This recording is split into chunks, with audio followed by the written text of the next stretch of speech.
fake news. Whatever be the case, what are your thoughts on the political permutations ahead of the 2027 elections?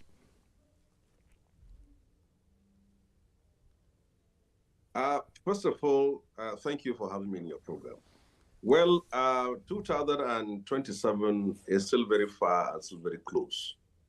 Far in the sense that there's still a room for alliances, mergers, consultations, and relationships being built on that level. And it is very close in the sense that it is taking shape in terms of where people belong. What we have on the ground now is that we have a ruling party with majority in the Senate and House of Reps, and also with political figures holding political position, the campaign gravitating to the ruling party. This is what we have now on this side. And on this other side, we have a comatose or docile or dormant opposition in the PDP, which has not found its footing. And another level, we have a coalition of people who were part and parcel of the way this country has been ruled and ruined in the last 25 years that have now assembled themselves as a coalition. All said and done, it is still too early to say this is the direction of 2027. But from what we can see now is that as far as the ruling party is concerned, there is an opportunity for itself to win back all that it has lost in the last 2 years. And what are the problems and where are the issues to which it has problems? Basically, if we are to tell ourselves the real truth, is about the removal of subsidy in one hand, which came with consequences of hardships and suffering in the lives of people. And they are not considerate of the long-term positive aspect of the reform program, because we are coming from a past where government is simply transactional. You come, take over position of power and appease and please the people, and when your time reaches, you leave without consideration to where will the country be in the next 10, 20, 40 years. So, but this is the first time in our history that we are having a leader that is determined to risk losing his popularity, support base, with a determination to implement bold and courageous reform that comes with consequences to his own popularity and political base. So now, the coalition is basically dominated by people from northern part of Nigeria, and as far as they are concerned, they are part and parcel of the ruling political elite. And what we are having is not that these ones are Marxists, these ones are capitalists, or these ones are conservative, these ones are progressive. The coalition were part and parcel of governance and misgovernance in this country for 25 years. And now they felt left out. Now they assembled themselves, trying to pick on these failings and weaknesses and challenges of the country and see how they can copulate for that to deliver them to power. But the ruling party, the president, has a historic opportunity. It is not peculiar to Nigeria. Anywhere in the world, when you have a leader that is implementing reforms and programs that are unheard of and unexperienced by a nation for decades, he is bound to face this backlash and consequences. But if he remains resolute and determined, and the result of his own reforms start bearing fruit, the views of the people will change. But the politics we have seen now in this country is that there are people who are using ethnic and sectional sentiment. And the target is how can they mobilize, incite, and instigate the northern voters to move against the president and the ruling party, thinking that that formula has worked in 2013, 2014, so it's going to work now. But unknowingly that they are dealing with a different personality.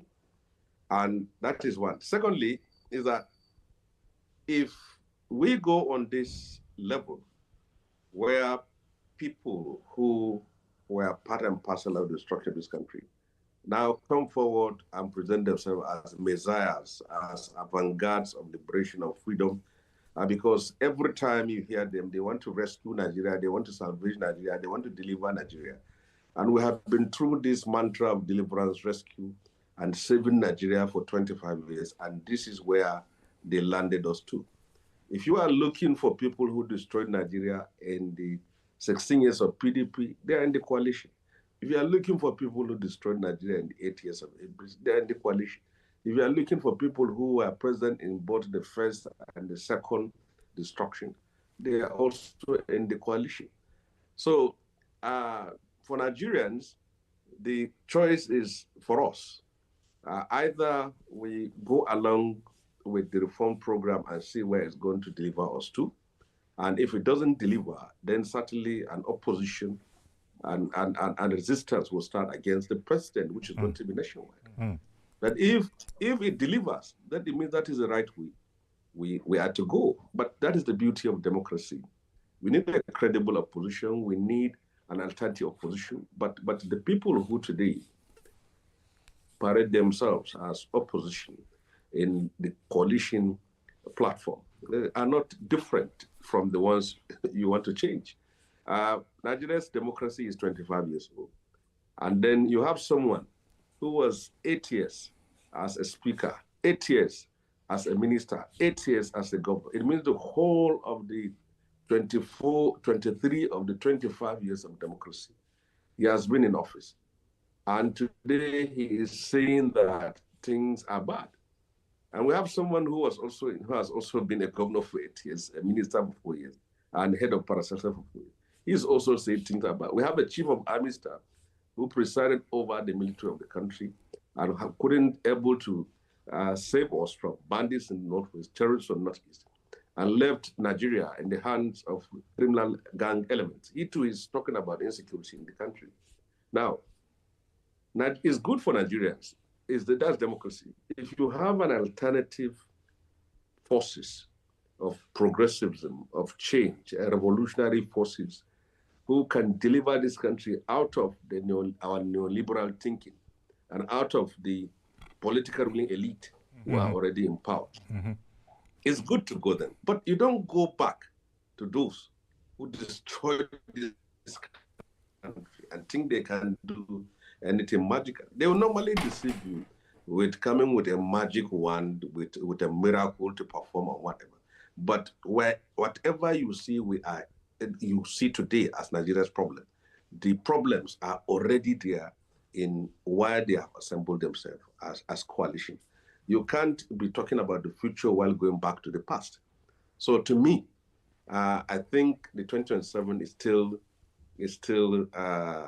premature. It's unfortunate as a country like us. We have 4 years of democracy, but it's only 1 year of governance. The second year is talking about the next election. The third year is preparing for the next election. The fourth year is organizing the next election. So I don't know when we are going to start as a nation of 230 million people with a lot of challenges, education, health, infrastructure, security. We are still not settled for governance. We are talking of 2027 election. So it's unfortunate. And younger generation of Nigerians, people who are younger than 40 and 30, they are still looking for salvation from people who are in their 70s and their 80s. It's quite unfortunate. Look at what's happened in Senegal. Nigerian younger generation cannot even assemble themselves, get somebody of their own age, rally around him, and see how they can use him to challenge Tinubu and challenge Ronald. They're still going back to people who were those who have exterminated and annihilated their future.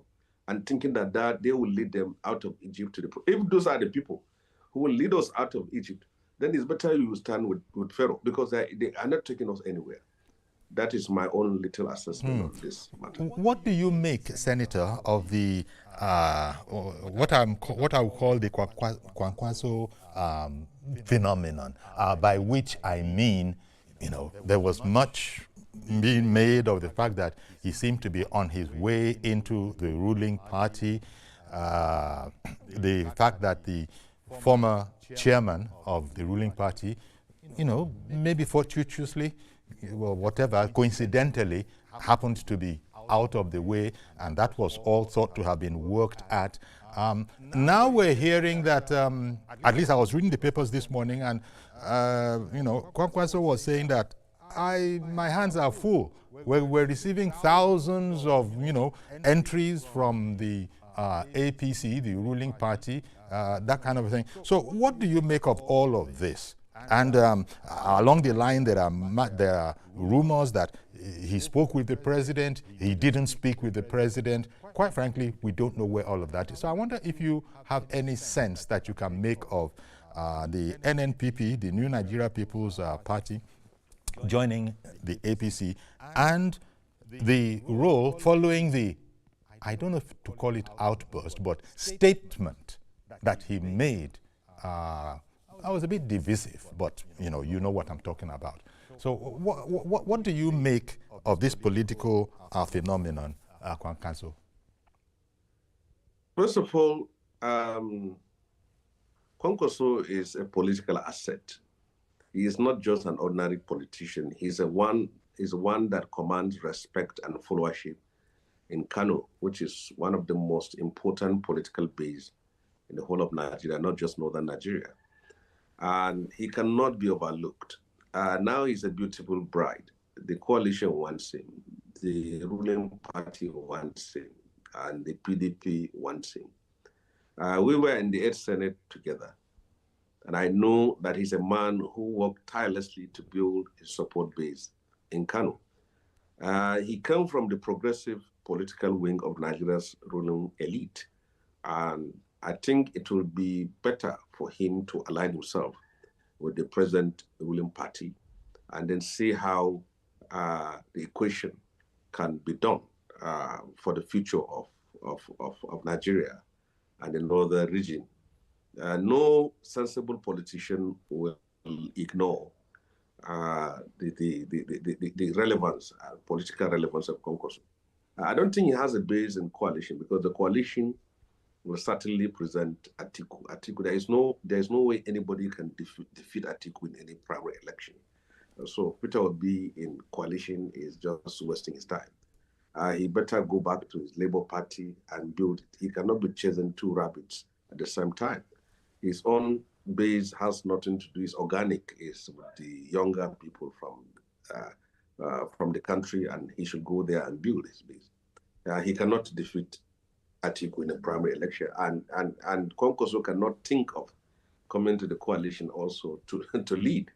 It's virtually going to be very difficult. But there is the space in the PDP. But the PDP has already zoned the presidency to the southern, as for what I have read, to the southern part of Nigeria.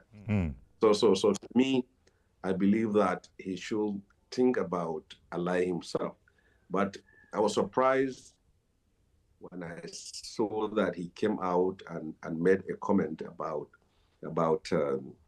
lopsidedness of projects.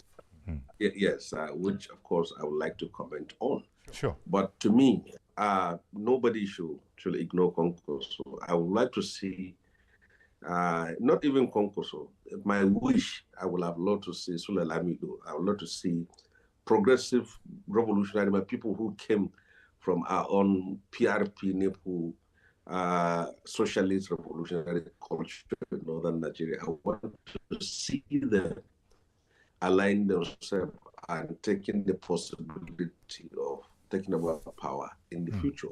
So that is where I would say this is where you should be. It's going to be easier for you, because he was pushed out of the PDP for the simple reason that he wanted to nominate the vice chairman of the Northwest in the party.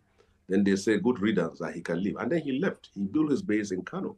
No sensible politician will ignore millions of votes in Kano. It happened during the Second Republic. We were younger then, when there was a coalition between Wazir Ibrahim, Zik, Awolowo, and they came together, but Aminu Kano refused to attend the meeting. And then you can see what happened. MPN won the election. So he's someone whom should actually be listened to. His criticisms, his views, notwithstanding, he has the right to express his opinion, but he is not someone whom you can just ignore. Yes. Okay, I take what you're saying there from the benefit of political wisdom, but is he playing hard to get, and is this to be expected? Because many people have said that considering the fact that he is viewed by many as a statesman, that statement that he put out, which he doubled down on subsequently, was like a step too far. So is he playing hard to get, and is this part of the political game, so to call it? Well, you see, in as much as Kwankwaso is a political asset, and also you should know that the person at the helm of affairs, Asoju, has been a cat with 9 lives, has seen different kind of political weathers, and also he has alliances. The possibility, if Kwankwaso could not get in and decide to still stand on his own, it will still favor the president. So it is better in greater terms. And I believe that he's also been very careful, knowing the experiences he has passed through. He's been through the APC and he was humiliated under the Buhari administration. He's been through the PDP, he was humiliated. So NMPP gave him a platform for to exercise his own political capacity, competence, and relevance in the Nigerian political scene. And from the way I talked with him the last time, I think his mind is at peace with NMPP. He doesn't want to belong to a certain party where he will have to be struggling, trying to justify why he should be there.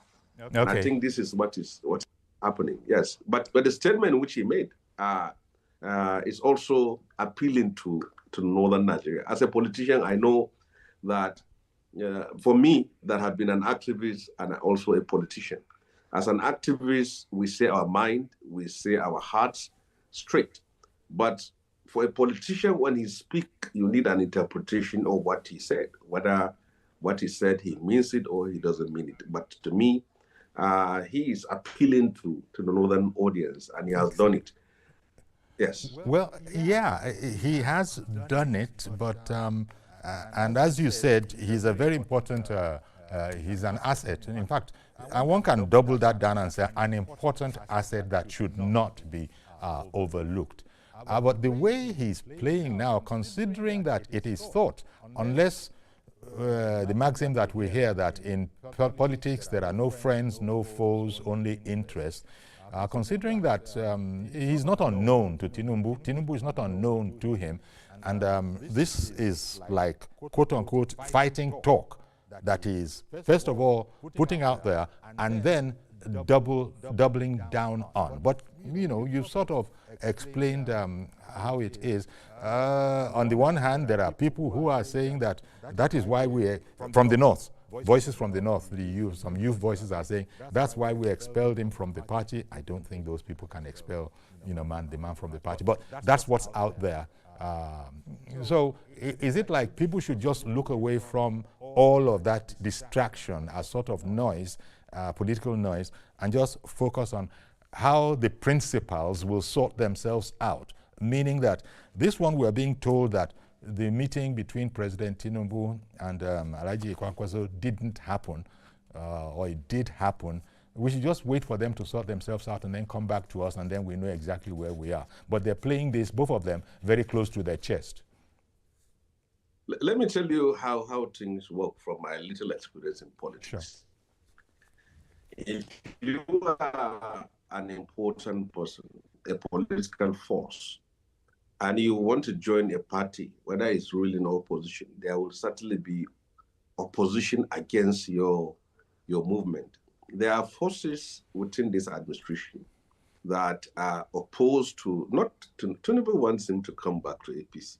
But there are forces in the administration that are in supporters of Tinubu and that have worked for Tinubu to emerge as a president and knew very well that Kwankwaso would be an asset to Tinubu. But the problem is that Kwankwaso will be a threat to their own political privileges, comfort, and the situation and the position they secured themselves in this administration.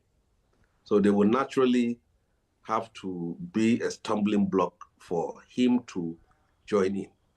So it is for the president to choose either to damn those internally who are opposed to him and bring Kwankwaso in, and also or to accede to them and keep Kwankwaso out of it. But Tinubu is an experienced politician, a man who has been in the political terrain for a very long time and never make a step until he makes sure that it is safe. Mm-hmm. I believe he will make the right decision at the right time. But for Kwankwaso, his hands are open. But the forces that are in him, and the forces are mostly from Kano. And the forces can tell him that, Mr. President, if it's Kano you want, we can deliver Kano to you. You don't need to bring Kwankwaso. Because the moment Kwankwaso comes into this government, he becomes the leader of the party in the state, and also likely the only political force from northern part of Nigeria. And that will displace a number of people in the administration, which is not going to be that easy. Mm. Sometimes in politics, you don't get everything you want. You may make hard decisions that are painful. I have seen that in the last few months, there were calls for Mr. President to remove this minister. But there are people who are appointed to be a sort of peace in their state and to settle some political scores and to build some bridges. So if you pull them out, there is a likelihood that the bomb there will detonate and will lead to a lot of explosion. So likewise, keeping Kwankwaso out has consequences, and bringing him in also has consequences. But the president will look at which one is better for him to do. Kwankwaso is not the only political force in northern Nigeria. Even governors, like Governor of Kaduna State now, Obasani, has been able to rally all the northwestern governors to come to Kaduna and endorse Mr. President, which became a problem in northeastern part of Nigeria. So he's also a political force as far as the northwest and the north is concerned. So, but the relevance of Kwankwaso has to do that he has a broad base nationally. He has taken his time to build bases in all the 36 states. He has structures. And his name he's not a novice in politics. So that's why Tinubu should try and make peace between the forces in his administration and Kwankwaso so that both can all be of use to Mr. President. But Kwankwaso made a statement over the lopsidedness of projects. And but the fact is that, like I said, what politicians say sometimes need interpretation. He's sending a clear message that he can also be on the other side, and if this side doesn't want him. So it's more or less a statement he's making, which Mr. President has to decide what he wants to do. Indeed. Thank you very much, Senator Sonny, helping us to understand the nuances of some of these things, especially for a lot of viewers who are not necessarily politicians to understand it. I'll take a quick break now so that there will be fewer interruptions, and then when we come back, I'll also open up the phones so we can get input from home. Do please stay with us.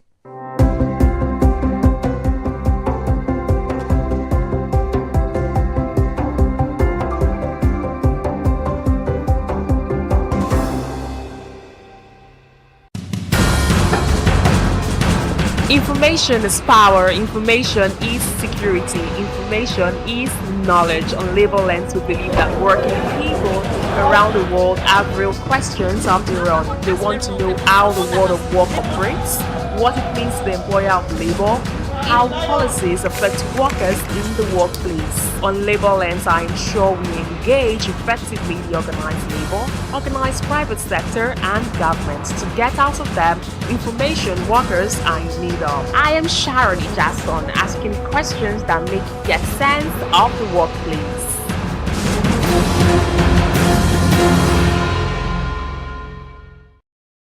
Power, politics, and accountability on fireworks. No seat is too high, no question too hard. If they hold an office, they are on the hot seat. If they have power, they answer to the people and answer the hard questions. Only strong men lead, not weak men who don't have knowledge, who don't have capacity, who don't have access. This is not just talk. This is fireworks. Corruption it started corruption in when you cannot send your animal to where they train police officers. No filter, no favoritism, no fear, no holds barred, unbiased, unafraid, unfiltered. Why should people elected into office and are being funded by the treasury of the state and then their salary and allowances will be treated in secrecy? Fireworks, only on TVC News. TVC News, first with breaking news.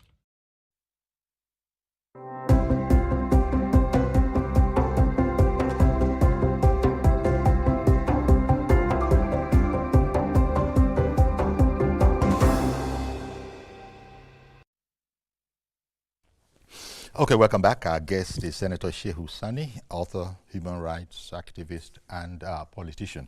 And we're looking at the permutations, the political permutations ahead of 2027 general election. And Senator Shehu Sani has been favoring us with his read and his understanding of goings on in the polity leading towards that. Principle among which is that, look, there's still a fair bit of time between now and 2027. And I take that importantly because a lot can change. But for this moment, I want to thank you very much, Senator Shehu Sani, for giving us the benefit of your read of this matter. Now, let me continue on that trajectory a bit. What do you think it means? Because there have been rumors in town. We are in Nigeria, and Nigerians, if they don't do any other thing, they will at least provide a surfeit of rumors.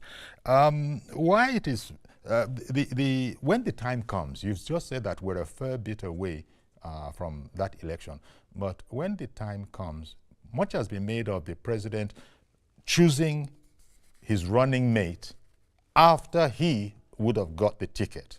That's to one side.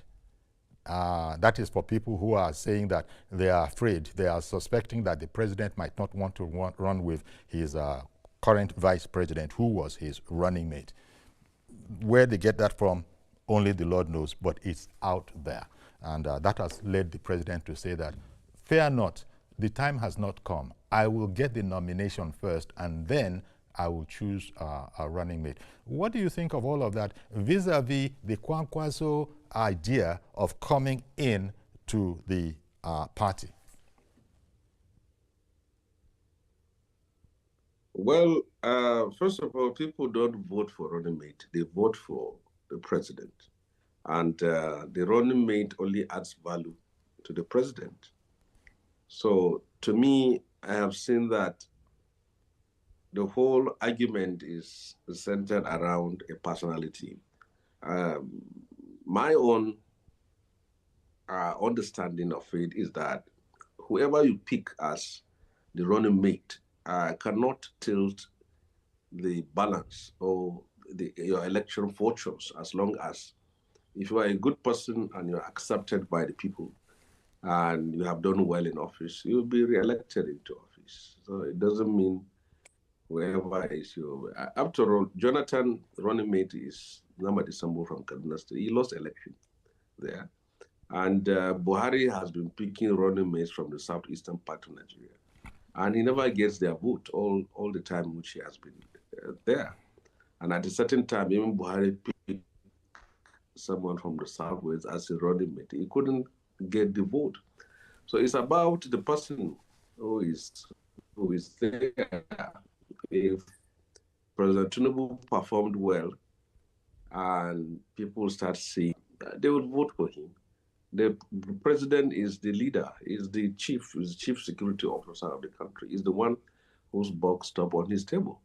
So wherever you pick a running mate, it doesn't matter. So to me, but the question about the Shatima and Kwankwaso, whichever one Tinubu picks as a running mate, once the people have approved of Tinubu, they will vote for him. Even if you pick anybody from the northern minority, he will still win his election. So it's about him, about the policies of his government, about the impacts on the lives of people, and about his scorecard in office is what matters, and not any running, walking, or crippling mate. So that's my own view on that. But in the sense that in northern Nigeria, Kano has the highest number of voters. For the president, what he needs to do clearly is to sit down with at least three personalities: Kwankwaso, Senator Barrow, the Deputy Senate President, and Ganduji, and iron out their differences and see how we can get votes. And since the president will contest 2027, the chances for the North is 2031 as far as the ruling party is concerned. So whoever wants to aspire for power should look for 2031. For now, it's the president that is going to be. But I believe that at the right time, he is going to do what he needs to do. Before this election, there are many people who thought that, even including me, that I thought that Muslim ticket may be impossible in a multi-religious Nigeria. But Tinubu contested, and look at it. In the whole states in the northeastern part of Nigeria, it's only Borno State he won, and he still became the president of Nigeria. And in the northwestern part of Nigeria, he won Zamfara and at least Jigawa State, and lost many of the states, and still became the president of Nigeria. So even if a section of the country did not vote for him, or other section vote for him, he can still win an election. No part of the country should consider itself more relevant than others. But what we should maintain is the principle of rotation of power. This 2027 should be left for Southerners to finish their term. And then 2031, it is the right of any Northerner to contest election. But the point is that and it's happened during Buhari, the courtesy was extended to him. In 2019, there was any serious Southerner that challenged Buhari, because the belief was that Buhari should complete. So that courtesy needs to be extended this time around in the interest of unity. Even if you are an opposition party, whether ADC or PDP, consider southern part of Nigeria. The same thing with the ruling party. Make your candidate come there, and let us look at it from this point of view. Sadly, even the last election, Atiku is a presidential material. He has been through the struggle of Nigeria, and has contributed a lot to the democratization process in this country. But the equation as it is today, that the South will feel that they have had their own, someone from their own side has been here for 4 years, so it should be their own turn. Even look at the crisis going within the coalition. Supporters of Peter Obi are attacking Atiku directly or indirectly, and supporters of Atiku are saying it's either Atiku or nothing. So you can see even the internal conflict, internal contradiction of that coalition, phantom coalition as it is now. So to me, I suggest that we should put this into consideration when it comes to the matter of national interest, unity, and the future of Nigeria ahead of any other thing. As for the North, we have had our tenure for 8 years, and we should be waiting for our own 8-year tenure undisrupted that should come from 2031. That is my view. As for the president, he is a leader of a country. He's been voted in. He should be fair. He should be just. He should be equitable. And I believe that he is doing it to the best of his ability. I read the statement of Kwankwaso, where he said the policies and programs of this administration is favor the South and the North. But to put it in proper context and perspective is that under Buhari, the top beneficiaries of that 8 years administration is Northwest and Southwest in appointments and in projects. And the momentum still remains the same on that. It's not about North and South. And secondly, the Minister of Budget is from the North. The North has dominance in House of Reps and Senate. So where the budgets are passed. So if they feel the North is threatened, that is where they should challenge it. The third aspect of it is that we are all here. Northerner was in power for 8 years, and he left the litany of uncompleted projects and projects that never were initiated and were took up from the ground. So trying to ascribe the poverty, the underdevelopment, the insecurity of the northern part of Nigeria to the last 2 years, I think is trying to circumvent the truth of the matter as it exists. The North should talk to itself, and that is where the solution lies. And this idea of saying we must seize power at this very time, we should take cognizance of the unity and peace and the future of Nigeria, which should respect the principle of rotation in 8-year time, even if it's not in our constitution. Indeed. Now, you've just said that any Northerner will be looking towards 2031 if he's going to play cricket. That's the way it is, and that's the gentlemanly thing to do. So that's the way that will be. But I wonder if you think that, because some people, from commentaries that I have read, are looking at 2027 as important in terms of the running mate of Tinubu, because come the 2031 election, whoever is the vice president of the sitting president at the end of his tenure certainly will not be a pushover in terms of looking for a candidate from the north for that party, in this case, the ruling party. So some are saying that is why this is very, very important. And if Kashim Shettima is not chosen, there are people that will take offense from his political base. So it's like, how delicate or how complicated a scenario do you see this little subset of the subject matter we're talking about? Well, to me, I don't see anything wrong with continuing with Shettima. You see, sometimes they say the devil you know is better than the one you don't know. What has Shettima done wrongly? Is there any sign of insubordination? Is there any sign of crisis? And I will also use this opportunity to appeal to Shettima to take it from himself that after chosen by the president to be his running mate, and he should listen to people who will instigate him, who will incite him to start a crisis, which is needless. If God has it that this is the 4 year you're going to serve as a vice president, so be it. You have achieved and accomplished so many things, but remain loyal and remain firm and in support of your principle. They did that to Atiku, and this is what has led him to for over 20 years now. So they are now, if you look at the statement from the coalition or the opposition, trying to prep up the vice president, telling him he is a principled man, he's a Democrat, he is what he says is the truth. It's not that they love him. All they want is to see how they can plant the seed of discord between him and the president, and they were able to achieve that during Obasanjo's time.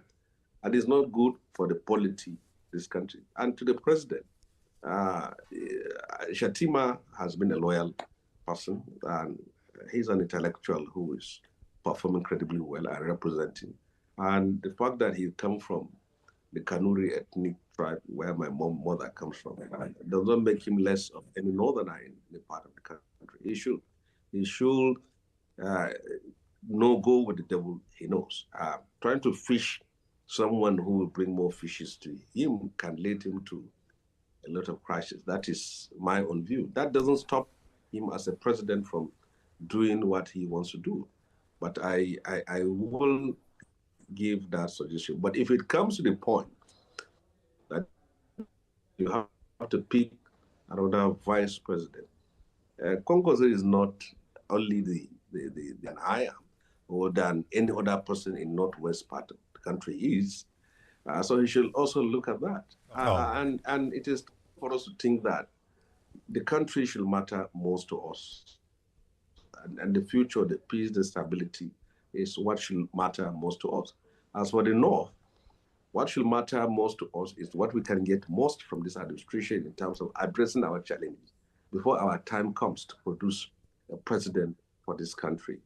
And I think there are a lot of vice presidential and presidential material from the Northwest and other parts of the country. Some are even governors from other states. Never maybe too selfish. Even some people around us here are very good, yes. Let me bring on Mr. George. Mr. George, good morning and thank you for holding on. Please go ahead now.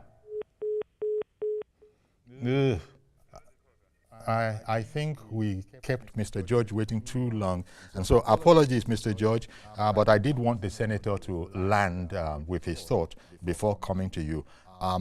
Just in case if you're hearing this and you're able to call in again, please do so and I will come to you immediately. Even if I'm speaking with the senator at the time, I think he will understand.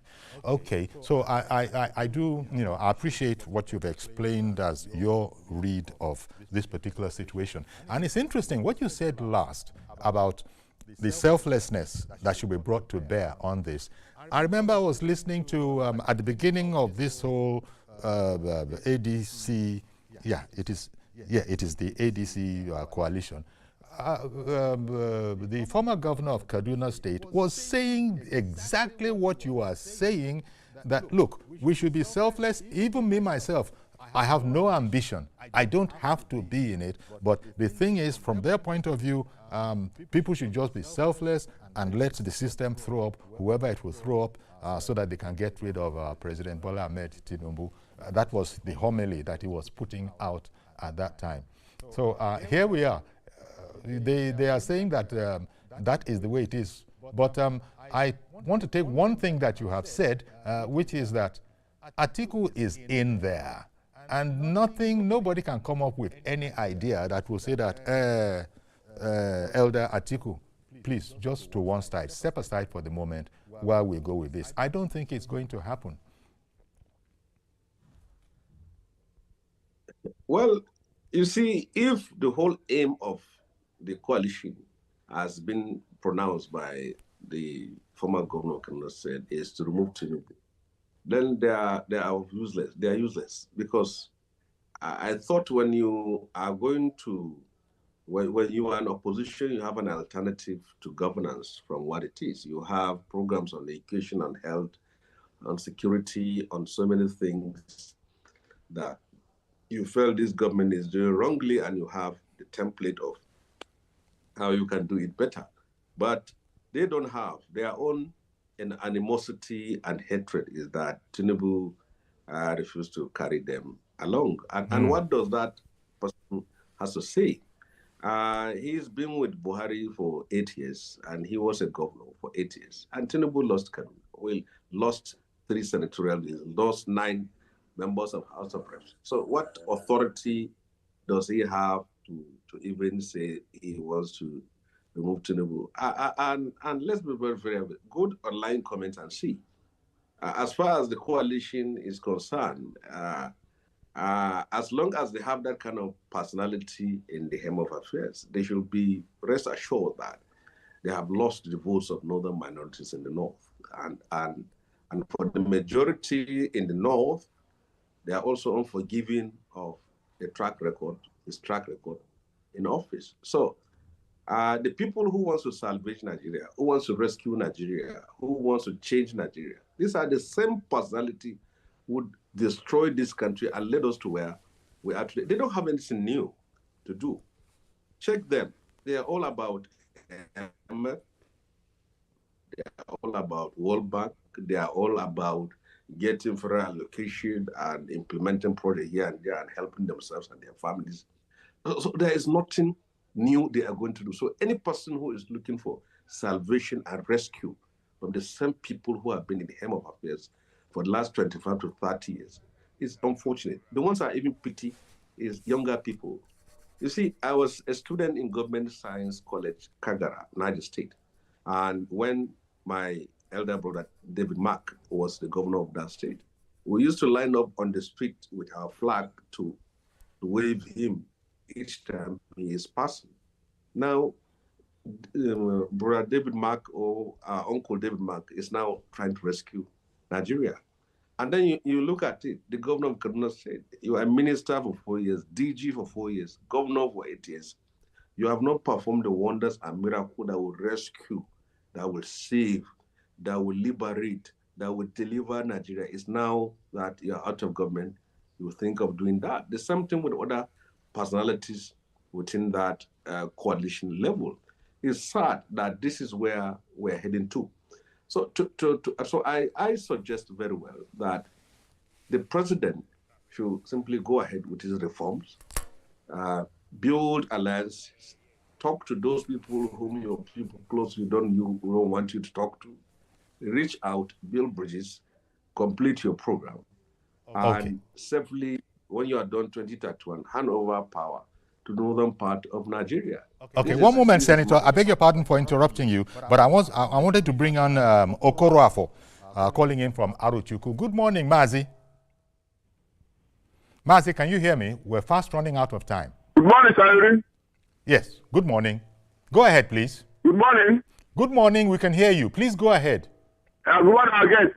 Mazi Okoroafo from Arochukwu. Sayuri, always speaking, for every sausage has a backing. I want to say, let me just to thank our First Lady, the President, Senator Lubis, for what she prayed covered the weekend, that Friday. The prayer she offered for Nigeria worked successfully for our Eagles, right? The Eagles, the Falcon, to bring back the cup. And the prayer she offered to God, God answered our prayer. Yes, sir, but we are talking about the election. We're talking about the 2027 election. Government should do the needful things and assist all those prayers at least. It's a very welcome development. Congratulations on our Super Eagles. Thank you very much for calling in. I don't know if I could get, if I have just a little time left, but what do you think of the PDP? Because the PDP has been saying that it's coming back stronger. You know, that in fact, a lot of people that have exited are coming back in again. Maybe because of the time, a brief word on the attitude of the PDP is not being defeatist. It is saying that it is the only one that can fix this country. Well, when you have 3 to 4 opposition that call themselves strong, you have very briefly, please. You have a coalition, you have yes, you have Kwankwaso and you have Peter Obi. What do you expect? It is a go straight victory for President Tinubu. So PDP problem is self-inflicted. They committed a lot of blunders in the past and they were not able to get themselves out of it. When APC was changing its own chairman and changing its own structures and trying to rejig itself, it's resetting itself for the future.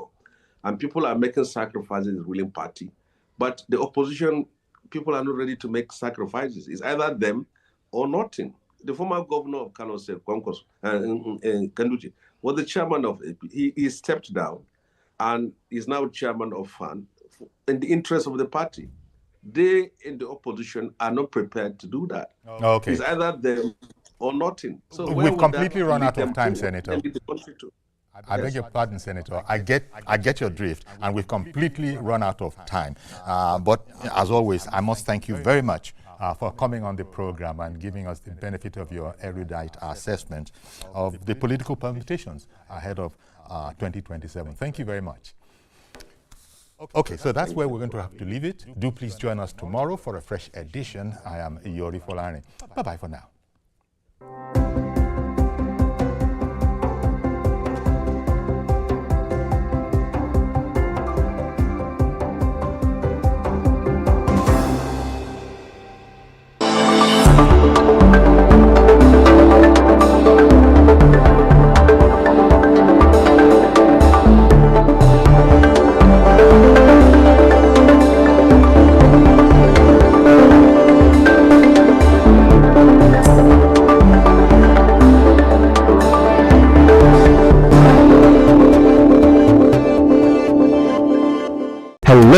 Media Impact lovers, we have good news for you. In the quest to keep Nigerians abreast of the happenings in the digital space, Media Impact, a flagship TV program of the National Information Technology Development Agency, is now showing here on Television Continental. It is, as always, educative, informative, and innovative. Media Impact. Keep a date with Media Impact, your guide to a digital Nigeria. Is your culture is not superior to any other person's culture, neither is it inferior. It compasses the ability to recognize. Insight. I am Abiola Salami. This show, there is need for destigmatizing mental health in leadership positions. This is Performance Insight with Dr. Abiola Salami, the world-class performance strategist.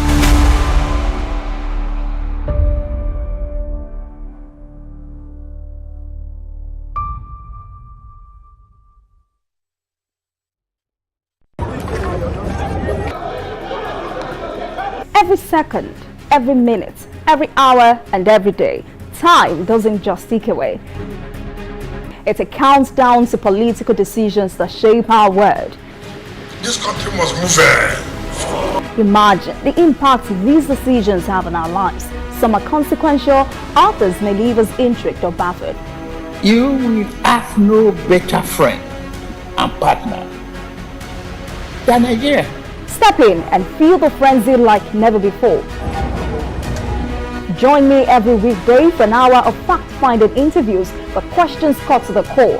How would you say your administration has fared in these sectors? I will dig in to get to the heart of issues, from local politics to global insight. Join me as I unearth the power plays, jaw-dropping revelations, and the unfiltered truth. This isn't just politics, it's unraveling the stories that matter. Brace yourself for Politics Tonight every weekday at 8 p.m, where every decision echoes along the corridors of our lives. Politics Tonight, only on TVC News.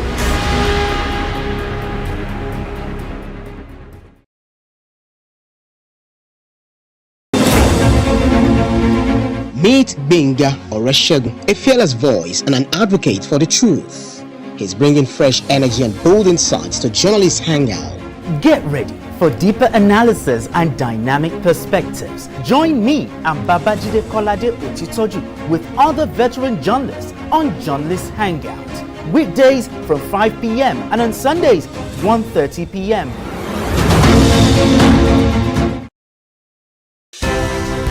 At TVC News, wherever the big news story is happening, we're geared up to break it. TVC News, first with breaking news.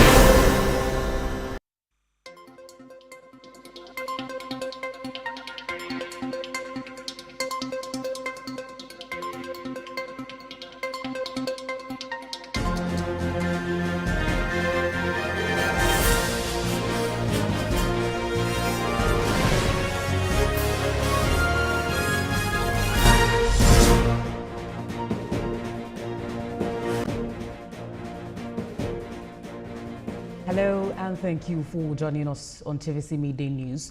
We start off from Addis Ababa, Ethiopia, where Vice President Kashim Shettima has addressed the United Nations Food System Summit holding at the iconic African Hall of the United Nations Economic Commission for Africa in Ethiopia. He reaffirmed Nigeria's commitment to food security, insisting that food insecurity knows no borders. It says the presidential initiative on food security scales up maize, rice, cassava, and wheat production with climate-smart solutions and nutrition at the heart of Nigeria's vision from the National Development Plan to Agenda 2050.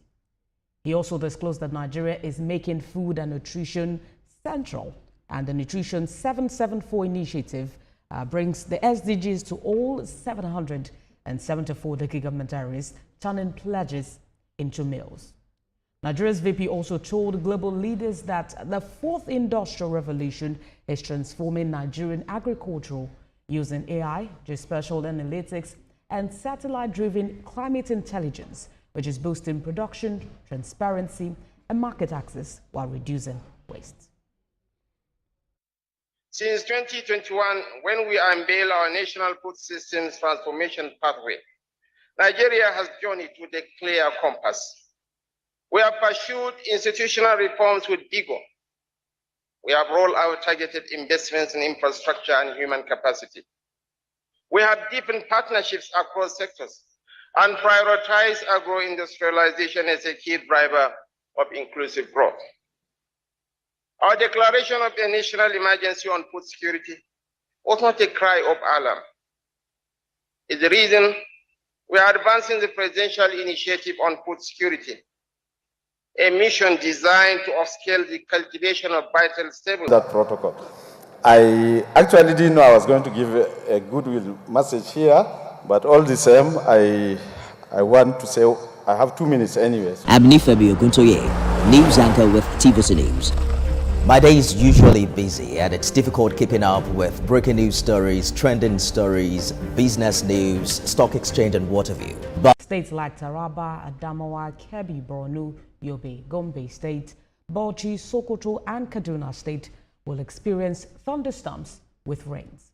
In the south, morning rains are expected in Enugu, Cross River and Akwa Ibom State, followed by moderate to heavy rainfall across Ebonyi, Abia, Edo, Ondo State, Delta, Bayelsa, Rivers, Cross River and Akwa Ibom State. NIMET says the central region will experience cloudy conditions in the morning with increased chances of thunderstorms as the day progresses. Thunderstorm and rain are also expected in parts of the north.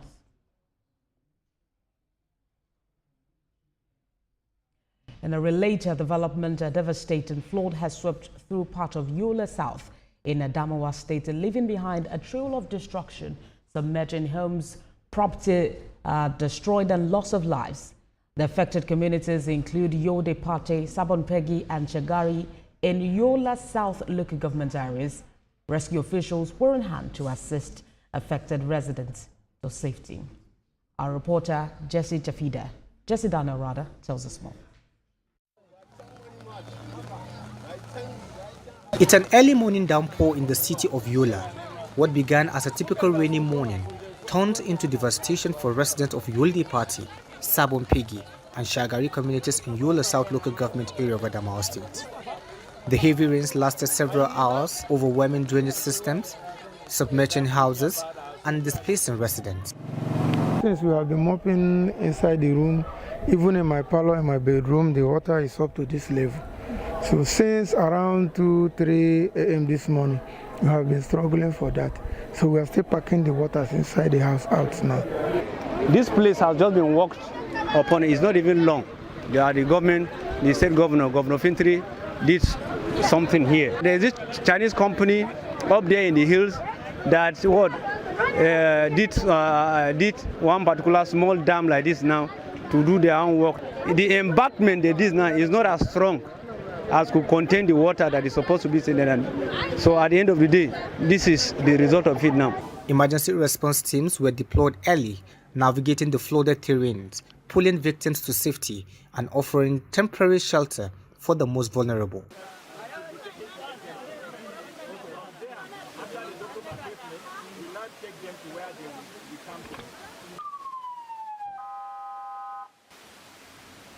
Yeah, we have casualties.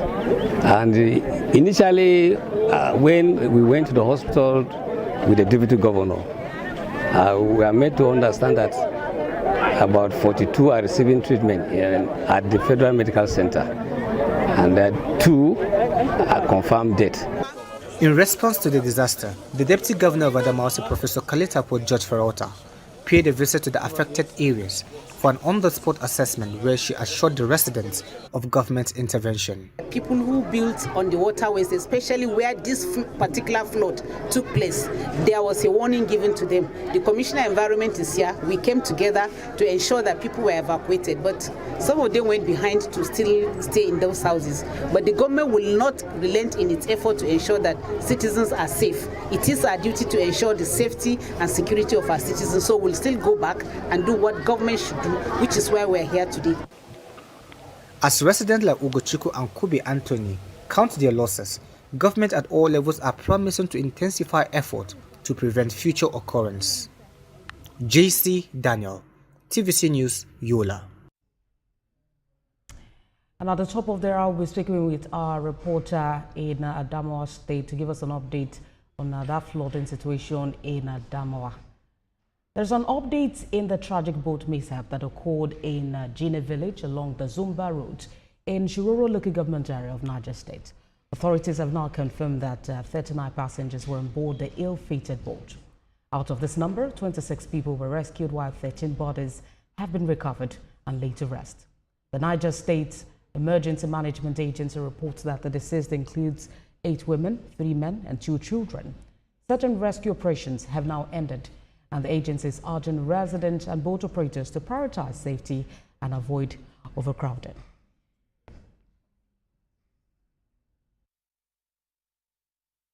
To Anambra State, where the government has shut down a facility operating as a hospital in Umuya Oye local government area after uncovering it was being allegedly used as a baby factory. The modern child hospital and maternity located at School Road near Tansian University was sealed on Saturday following a raid that began on Friday. Officials from the State Ministry of Health, in collaboration with security agencies, have arrested 15 persons, including 5 pregnant women and key staff members. Many teenage girls were also rescued from the facility. The State Commissioner for Health, Dr. Afam Obidike, said the facility was operating with a falsified license and was owned by a self-proclaimed medical doctor from Delta State. Dr. Obidike alleged that the syndicate was involved in trafficking and exploiting girls aged 15, 19 and 21. The commissioner confirmed that a full investigation had begun and suspects would face charges including human trafficking, unlawful detention and child exploitation.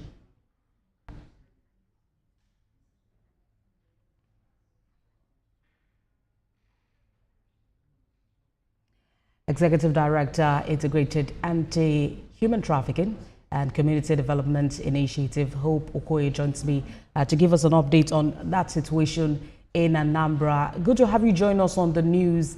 Another baby factory shut down in that state. We understand that many teenage girls were also rescued. How much of a success do you think this points to in the fight against human trafficking?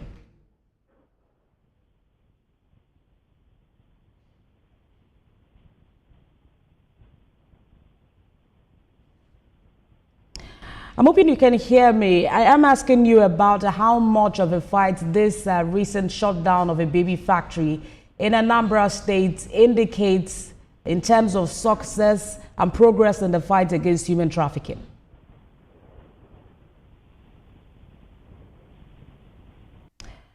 We'll come back to that much later. Let's turn our attention to Niger State. The wife of the Niger State Governor, Fatima Bago, has flagged off the measles rubella vaccination campaign aimed at improving child and maternal health outcomes across the state. TVC News senior reporter Chenemi Bamei reports. Measles is a highly contagious viral disease that predominantly affects children under the age of 5.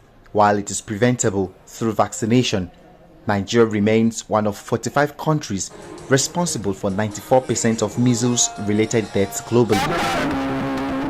Now, efforts are underway in Niger State to change this narrative. The fight against vaccine-preventable diseases requires the collective will and action of all. Our joint responsibility goes beyond this event. We must actively support the rollout of the measles rubella vaccine across all communities in Niger State. The success of this campaign depends on how we all engage, educate, and encourage families to get their children vaccinated. The launch of the campaign was described as a milestone by the State Commissioner for Primary Healthcare Development Agency, Dr. Ibrahim Dangana, who emphasized the government's commitment to protecting children. This vaccine, as has been said by other speakers, have been proven to be very safe and very efficient in preventing these debilitating diseases. So you have nothing to fear. Also speaking, the North Central Coordinator of the Measles Rubella Vaccine Campaign, Issa Vatsa, called for increased focus on routine immunization to curb the recurring outbreaks of the disease in Nigeria. just ensure that your child, after the flag off in October, your child is immunized against measles rubella with measles rubella vaccine, which is going to be free. And when we say it is free, you will also be given opportunity to have access to it. During the campaign, centers will be set very close to where you live. Your primary health care facility will have the vaccine, all of them. And I know our primary health care facility is being upgraded, is also accessible. You don't have to even move more than 5 kilometers. While global efforts have seen a 73% drop in measles-related deaths between 2000 and 2018, the burden in Nigeria remains high, making campaigns like this critical to reversing the trend.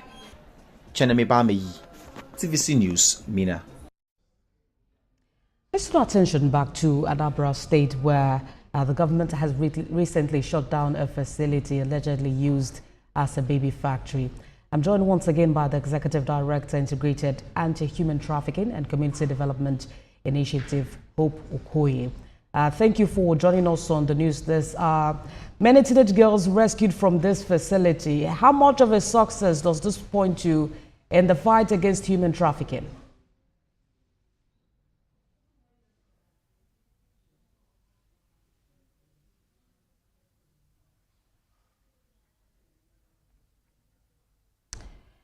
We'll come back to this much later. You're still watching TVC Midday News. We'll be back with more stories after this break. Stay with us.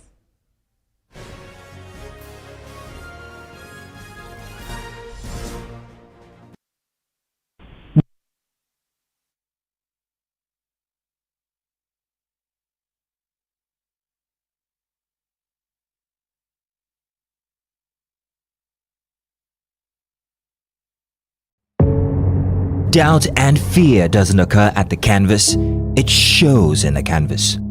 It shows the conation of raw earthen material slabbed, stroked and molded at a pace provided by the doubt and fear. Every move way in the struggle of one to the other, merging the past to the present, brushstrokes of colors seen but not known. For when the wailing stops, the pieces settle down in abject beauty, erected for a century of a century. Speaking, advocating, protesting as the arts are meant to be.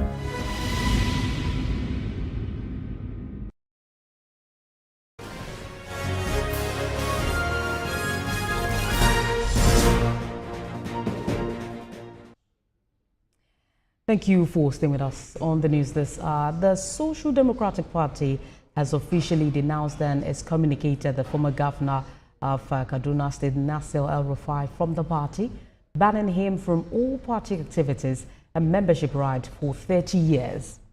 In a statement by its National Publicity Secretary, Araba Ayenigba, the party said the decision was taken after Mr. El-Rufai persistently misrepresented himself as a member of the SDP without proper registration or approval from his ward and state chapter in Kaduna State. Now, despite public declarations and social media posts suggesting he had joined the party, investigations by the National Working Committee revealed that the former governor never registered at his ward, a mandatory step under the party's constitution. The SDP accuses the former governor of forging membership document, arrogating to himself membership number 001 in Kaduna North local government, and engaging in political transactions using the party's name without authorization. The party also alleges that El-Rufai has consistently sought to undermine the unity and internal peace of the SDP using what it called obscene inducement, misinformation, and deceit to sow discord within the party. A senior reporter, Ademola Lawrence, joins me live from Abuja to give us an update on this current situation. Ademola, good to have you join us. The former governor has been banned from the party for 30 years. It doesn't seem like there will be a comeback from that. You know, someone told me that how many years does he have more after his... Well, that's just by the way. I think that the Social Democratic Party is now going the way of the Labour Party, where there are different factions coming up.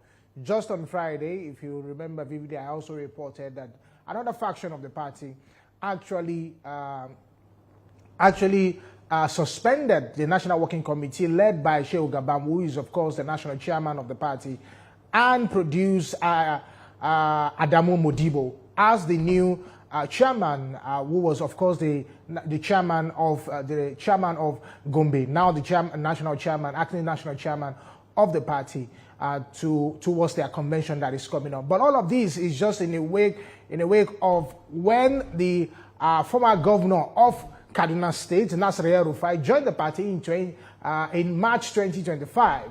But one of the things that the party is saying is that, he didn't even register as a member of the party. He only made his intention known. And one of the things that they also alleged, that he wanted like a celebration, when he came, he wanted like a celebration at the national headquarters, but he was actually advised that not to do that. So they are saying that the allegations against him now is that he forged his party card. He was never a party member, and that was what they told him. He should go back to his word to make sure he registered for the party. And you remember, he's also part of the coalition who has actually moved down to the ADC. So the confusion that he was allegedly to have caused in the SDP is still what's still unveiling around the Social Democratic Party for now. And you've been covering this for a while now. Considering the former governor's political career, what does this mean, especially when you look at his relationship with other parties? What does this mean generally for the former governor in terms of politics, and which other party will be available aside the ADC?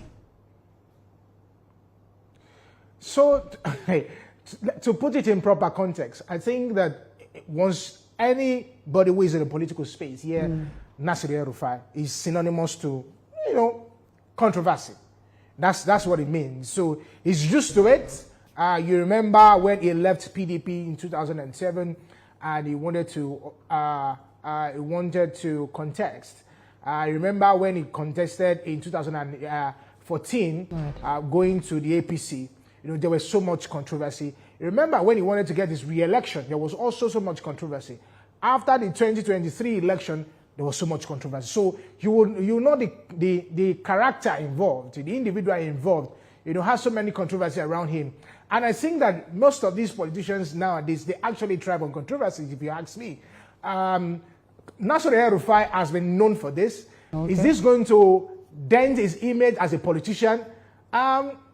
He's neither there or there. Looking at the individual involved, like I said, because he has been thriving on that. But the party needs actually to put themselves together. I mean, Social Democratic Party. Because if this is happening in SDP, Labour Party already has their own. The coalition who moved to ADC, they are also having their own. So it's the individuals that just move around these political parties that cause all this mayhem for them. Very weighty allegations here. I see in the statement forging membership document, arrogating to himself membership number 001 in Kaduna North. How is it possible that someone unregistered gave himself that number?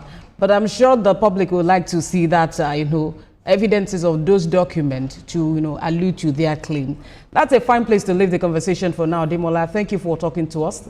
That's our senior reporter live for us in Abuja.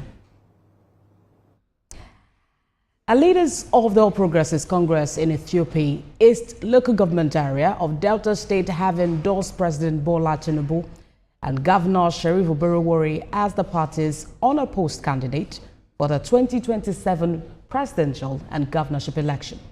The leaders at a stakeholders meeting also affirmed Bernard Edewo as the authentic APC leader in the area, a move backed by the entire leadership in the community.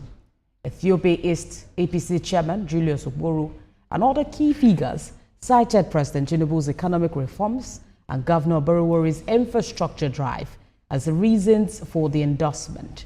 They commended the removal of petrol subsidy, improved federal allocations and major road projects nationwide under President Tinubu, and also noted that Delta State has witnessed unprecedented infrastructure growth under the governor. A motion to adopt both leaders as sole APC candidates was moved and unanimously backed. The meeting ended with a call for unity and party loyalty ahead of the 2027 election. Oyo State, where the government has called for coordinated approach backed by a unified plan, budget and reporting system, as well as support by key players in the health sector to achieve universal health coverage in the state. Oyo State Commissioner for Health, Oluwaseremi Ajetumobi, stated this at the opening of a 4-day capacity building training for health leaders and managers in the state. The training, organized by the Oyo State Ministry of Health in collaboration with the Nigeria Health Sector Renewed Investment Initiative and the Oyo State Sector-wide Approach Office, is designed to support the development of a realistic and comprehensive health plan to guide the state's 2026 budget. This will help us towards universal health coverage, and it's also help in the indices that we have in the state. We have maternal mortality rate, infant mortality rate. We are improving, but we need to do more. So we need to look at areas, the goals that we need to set, all the challenges that we have on the field. What are the things that we need to know as directors, as program managers, as partners, leadership roles, management roles, things that we need to do on the field. So we are coming together to have this done within 4 days. And after this, we now plan for 2026 annual operation plan. Policy on the health system, that's the Nigeria Health Sector Renewal Initiative. This is a capacity building for all our program officers across board at the state level and for the health secretaries, which are the medical officers of health at the local government level, essentially to train them and to build their capacity in terms of leadership skills, health system strengthening, and majorly development of AOP. Is just a framework for us to know how to develop our plan. So we need to have a framework for us to know how to implement it. So we are here today to learn how to properly implement all this framework into our health sector system. The Nigerian Association of Resident Doctors is urging state government to prioritize the welfare of medical professionals and invest in the improvement of public hospitals. The communique issued at the end of the week-long National Executive Council meeting in Calabar. The national president of the association also called on political leaders to lead by example by patronizing local healthcare facilities. He said this will not only restore public confidence but also help revive Nigeria's underfunded health sector. Earlier, the NARD delegation paid a courtesy visit to the governor of Cross River State, Basi Otu, to explore possible areas of collaboration for improved healthcare delivery and better support for frontline medical workers. The deplorable state of our health facility, the concerns about this dilapidation, inadequate funding for state-of-the-art facility, health care facility this time around, is concerning for us. It is also concerning that the welfare of doctors in Nigeria is not prioritized. The federal government of Nigeria should look into it. The Cross River State medical doctors, particularly those ones in government and the ones that they tried. In fact, we are encouraged so much that some of the things we do is because we see the zeal and the commitment. Well, that's it on TVC News. This hour. For more update on the stories of monitoring, you can visit our website at www.tvcnews.tv. You can also follow us on our social media handles, Facebook, Instagram, and on X at TVC News. And on YouTube, we are live at TVC News Nigeria. Thanks for watching.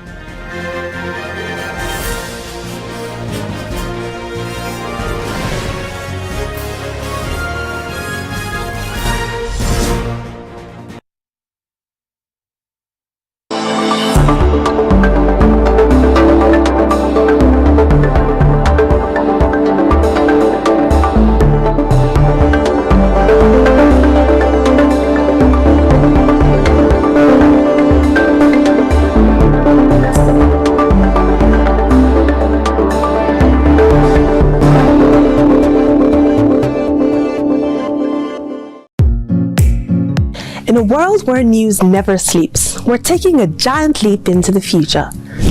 We at TVC Communications are proud proud to introduce a new era in news broadcasting. But first, let me introduce my special friend, Olamide AI. Hi, Olamide Human. Is it time to come out yet?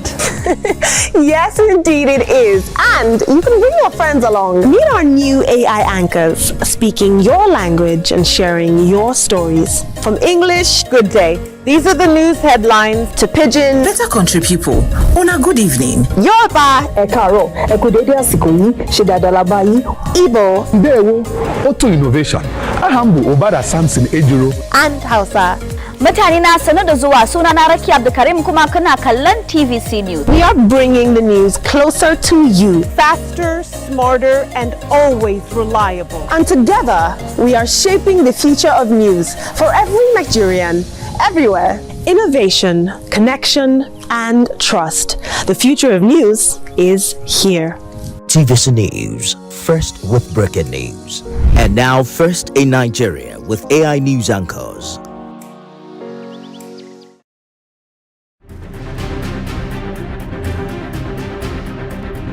Welcome to the transformative journey of Gombe State. Like a beautiful bride in the savannah, Gombe State is steadily growing to become a commercial and investment hub with accelerated development of world-class infrastructure, quality education, and healthcare. The jewel in the savannah, under the visionary leadership of Governor Inuwa Yahaya, is taking giant strides in the quest to making Gombe State a paradise in Nigeria's northeast region. Join us on this adventure every Thursday by 3:30 p.m. as we explore Gombe's transformative journey to greatness. Ogun State, the gateway to Nigeria, is setting the pace with groundbreaking infrastructure projects and innovative social programs for economic development. Join us every week for Gateway Diary, where we spotlight the incredible initiatives and achievements of Ogun State government under the leadership of Governor Dapo Abiodun. Discover how Prince Dapo Abiodun and his team are empowering communities, fostering economic growth, and enhancing the quality of life for the good people of Ogun State. With exclusive interviews, behind-the-scenes access, and real-time stories from the people, Gateway Diary offers authentic and inspiring insight into the progress and prosperity of Ogun State. Gateway Diary, showing. At TVC News, wherever the big news story is happening, we're geared up to break it. TVC News, first with breaking news.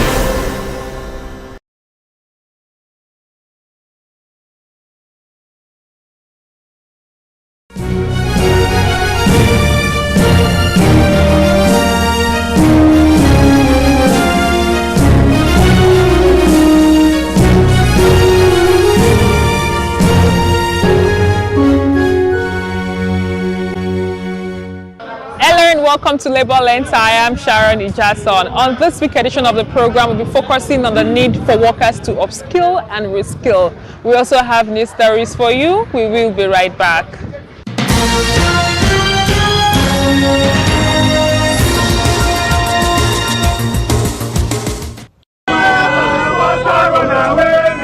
A protest in front of the Louis Edet House Force headquarters to demand for better pensions and salaries for the Nigeria police. Joined by retired police officers, the protesters want urgent action to withdraw the police from the contributory pension scheme to a defined benefit scheme. Their retirees lament incredibly low pension payout, sometimes as low as 22,000 naira to 30,000 naira monthly, despite long service and hazardous duty. After my retirement, it was 2,100,000 is being given to me as a deputy superintendent of police. And every month, my monthly pension is 35,000 naira. I stay for 1 year, 3 months before they give me 1.9. Every month I'm receiving 22,000 up to today. I was told to come and sign a consent form. And when I get to pension headquarters here in Abuja, I was given a form to sign. and I was told that my pension, my gratuity is 3.6 million. I was enlisted into the Nigerian police force in 1980, and I went for cadets. I'm a member of Force 22, 2008. See, what we are telling the federal government, they should do justice to themselves if they really need peace. The protesters marched to the National Assembly to press for action. So we decided today that the Nigerian people will join hands with you to fight this battle once and for all. And we expect also serving police officers to join in this battle. But we know the manipulation that they are going through. Some of them are confined to their barracks because of today. But what you should tell them is that one day they too will retire. The National Pension Commission recently approved an upward review of the pensions entitlement, but the necessary 758 billion naira arrears approval is still pending in the National Assembly, delaying full implementation. It's the 21st Rain School themed labor and human rights in a shrinking democratic space. Several representatives from the labor and civic space spoke about the rights to free speech, assembly and participation in governance. So over the years, one of the key success of this school is ability to develop the capacity of the affiliates of the NLC boards from the private, public and the informal sector to know more about what a union is. And the second thing, to also understand other thematic issues that affect the workplace, because it's not only the issue in the workplace but also issues in the larger society. That's why we have to talk about democracy. Social dialogue at all levels continues to be key and continues to be the only way that we can resolve and co-create challenges that can address, solutions that can address the challenges that we are facing. Guest lecturer Professor Etam Funk at the training school says a civic space discussion is important to ensure effective bargaining to protect the rights of the people. Number one, good governance by the operators of the system. And number two, constant enlightenment and pushback by the civil society. That's just what that equation, social equation, must balance.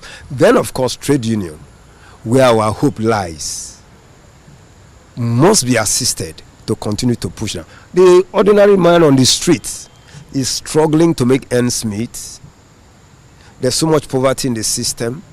The guy out there spends the whole day, the whole hour struggling to eat. So he has no time to be called to that place called Ibumhor to come, let's reason together and say, hey, this government is getting too naughty, let's do something. He has no time. So we need people like the trade union, the civil society activists, the NGOs to continue to speak to authority to listen. The governor of Akwa Ibom State opened the training session and highlighted his achievements for workers in the state. For the past 2 years, has worked in a very robust, collaborative way with the labor movement in the state to end various welfare packages to the workers of Akwa Ibom State. One of such is the new minimum wage that the president mentioned.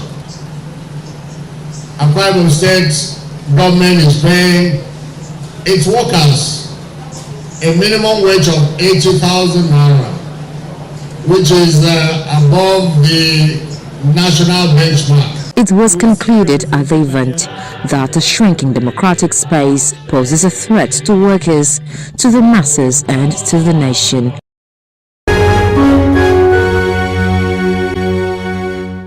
For us in Akwa Ibom State, we are very happy to have a number of people that we are seeing showing interest to learn something new, to learn, unlearn and relearn a lot of things that they have known. Considering the REN School itself, the team of the REN School 2025, you see that the civil space is really shrinking, and the NLC are here to engage themselves on how we can work on the civil space. and telling people the rights, the extent of their rights, and what they can do to reclaim the civil space that is shrinking. However, as host chairman, I'm delighted to say very categorically that this is the first time we have the number of people that we have in one event. Previous years, we used to have like a 150, 120, and all that. But 2025 Rain School, because of its special nature, we are registering on the first day over 230 participants.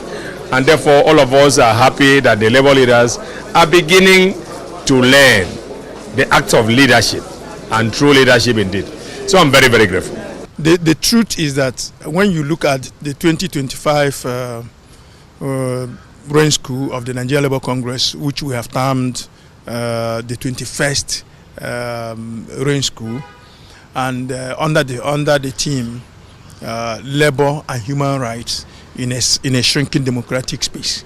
The truth is that when we were debating the team, we decided that there was a need for us to flow from the 2025 May Day program, which was also intensively discussed, to arrive at the theme, which was on reclaiming the civic space within the context of the suffering, the socioeconomic sufferings in Nigeria. And so it flowed from there, that the recognition of the fact that the civic space, so when you talk about the shrinking democratic space is a component of the civic space.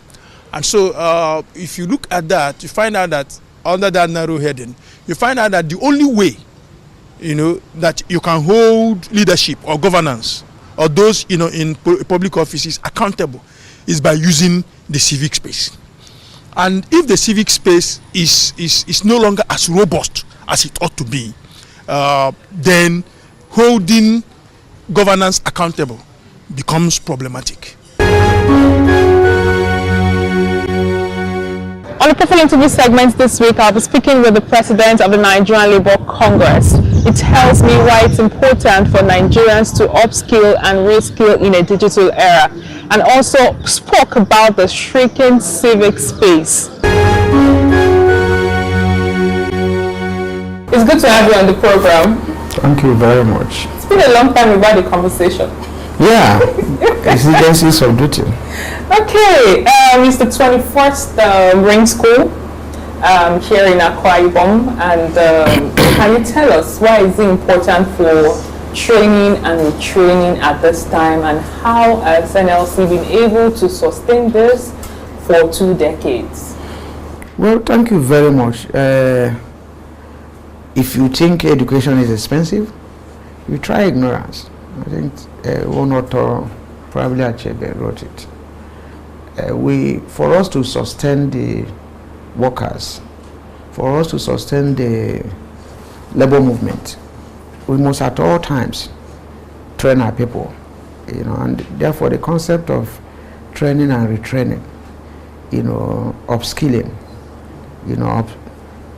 is very, very vital because of the dynamic nature of our society. The society is changing on a daily basis. You can see that even AI is trying to take over jobs and all that. There was a time we were talking about computer. The fear of computer taking over jobs was in the air until people started adjusting.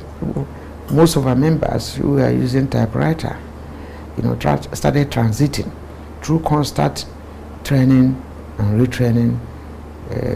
So that is why on a daily basis we continue to train them new skills, new approaches to labor practice. There used to be a time that is all about table banging. The issue of collective bargaining has to do with banging and shouting.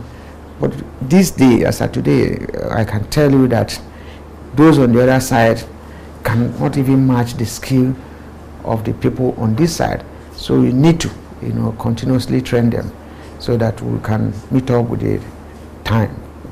So it's important, and the NLC will continue to do that despite the paucity of funds. We critically established 2 schools, the Hamatan School and the Rain School.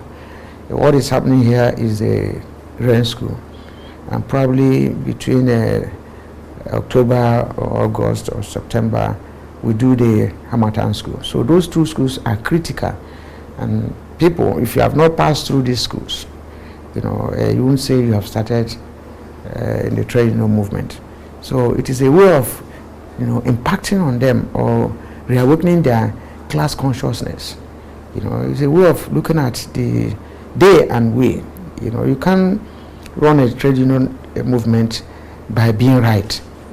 A conscious trade union is usually at the left, and the minimum of it is kind of social democracy.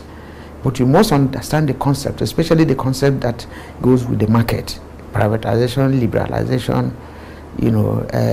What do they offer the worker? So if you don't understand these concepts and you move in head up, the movement is gone. Moving forward, the theme of this particular training, which is the 21st in its series, has to do with labor and human rights in a shrinking democratic space. There's a lot of conversation as regards this trend. What more do you have to say? Well, the issue, labor right is human right. And that is why it was from there that we drew our strength.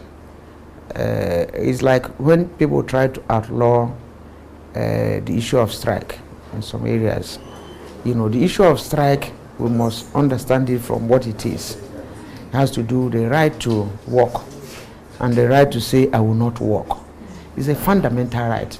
So when people come under the law to say certain sections, cannot go on strike, you can't tell somebody who woke up in the morning to say, I will not work today, that he must work. That one is now slave labor. So it is important that we internalize this. We equally see human rights and labor rights, as working together and as a way of saving the working people. The very moment you gain that labor right and you gain human right, then we can fight for our freedom. We can fight for equality. We can fight for the right of the worker, which by extension, has to do with the right of the citizen. So I don't think there's more to say that the topic, the theme is apt. And the very moment you start seeing abuse of human rights, you see the abuse of labor rights. If you check in the country, even during the military era, that the human rights were being trampled upon, you discover that it was more on labor rights. You can hardly say anybody that was in jail more than maybe the labor people. You can, whether you are talking of Gani Fayami, you see the number, he didn't spend the number of years Kokori and Dabibi spent. So these two go, side by side. So by extension, labor right is human right, and abuse of any affects the people. And the people are the people involved, whether they are workers or they are ordinary citizens. So that's why labor has to be interested on abuse of human rights. Talking about labor rights,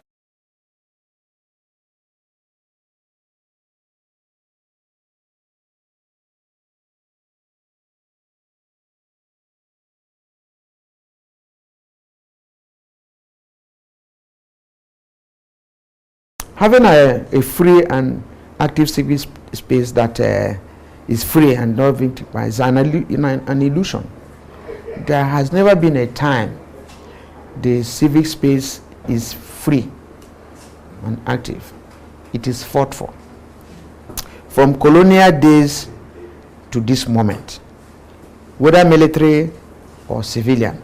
However, you can have benevolent civilian government. You can have benevolent military government.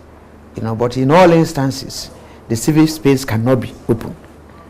It cannot be totally wide. But at the moment, there is no strike or protest we organize since I became NLC president that they have not said you can't do it. None. The one of National Assembly, they even close gate, they say you cannot enter. Strike. The one before the last DGDSS stage, he said, if you come out tomorrow, you have a date with history. I say we will come out. And we came out. So freedom is not given. And that's the some of your questions. Freedom is not given, it's taken. And especially when you are not talking of your own freedom, but the freedom of the mass, of the people you are representing.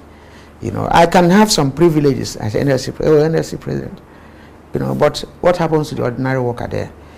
We came here now. What of the pensioners that have not been paid?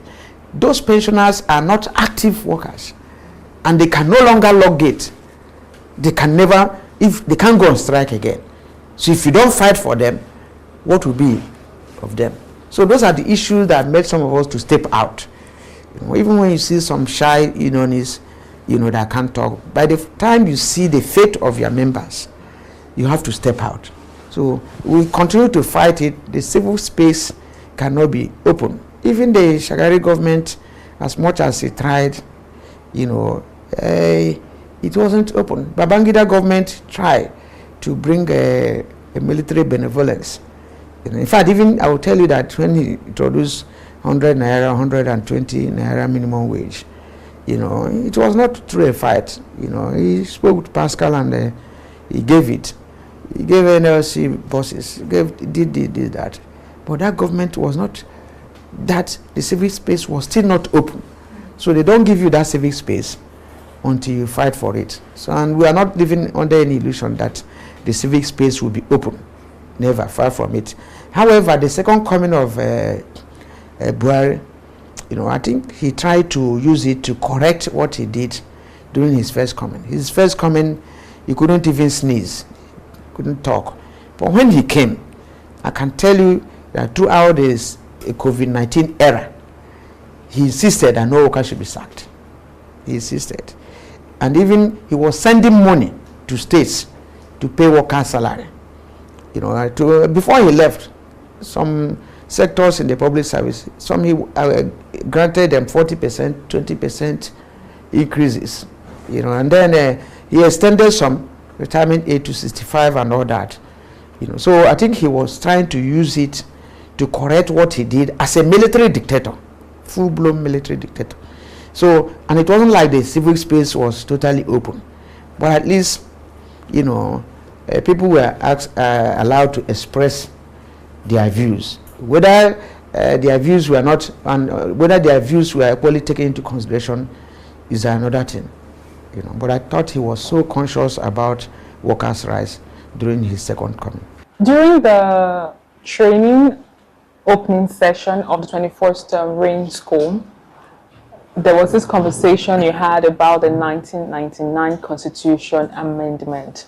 Can you tell us what is your position as regards the Constitution Amendment, especially as it regards to labor laws and where minimum wage would stand, if it's going to be in the exclusive list or not? Well, I think there are a lot of issues around this.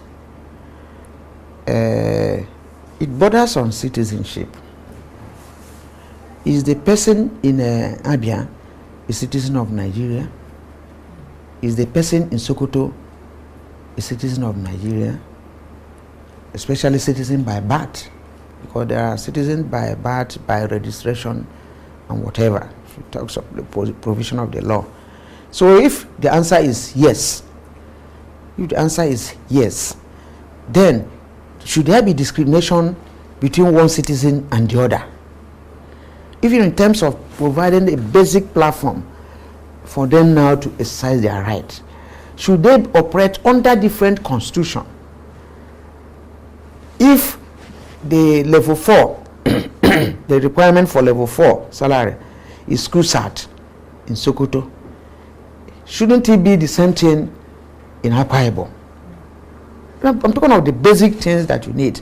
Now, the concept of equal work for equal pay, which is equally a constitutional provision, no discrimination based on gender or place of birth or whatever.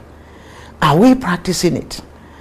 Are we now trying to ask every state to have their own constitution? This is very vital, so that they can operate their constitution.